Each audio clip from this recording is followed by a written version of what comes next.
So, nagpapakitang gilas na naman ang ating kaibigan na si Kiko Maching. Sabi niya, once na makabalik siya sa Senado, isusulong niya yung magkaroon ng libreng pagkain ang ang ating mga anak para hindi daw sila magutom. So, mag-start ito sa daycare hanggang grade 12. So, sisiguraduhin daw na masustansya ang kanilang mga kinakain. Tangina naman. Kiko, naging senador ka, ilang taon nga ba? 'Di ba? You've been a sitting senator for how many years? Ba't hindi mo naisip yan? Ano, budol ba to? Isa ka rin sa mambubudol sa amin? Plano mo ring biktimahin kami? Sa budol na yan? Magsusulong ka ng libreng pagkain mula daycare hanggang grade 12 para siguraduhin na meron silang masustansyang pagkain. Talaga ba?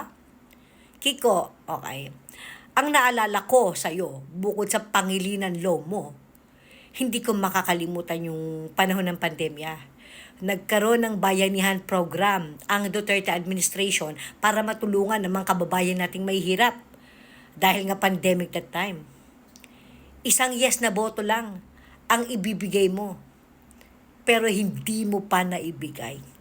Hindi ka bumoto ng yes para napayag ka na tulungan ng pamahalaan ang mga Pilipinong may hirap ng mga biktima ng COVID, ng corona that time. Ang masama pa nito, dahil naging successful ang Bayanihan 1 na yan, nagkaroon ito ng Bayanihan 2.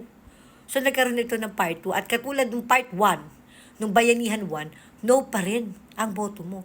Ayaw mong tulungan ng gobyerno ang mga may hirap nating kababayan na biktima, okay, ng COVID or naapektuhan ng COVID. Tapos ngayon, chichika ka, mambubudol ka, na kapag nakabalik ka sa Senado, ano gagawin mo?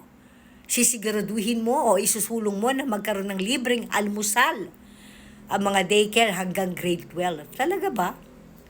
Sisiguraduhin mo na masustansya pagkain nila. Talaga ba? Wag kami, uy. Wag kami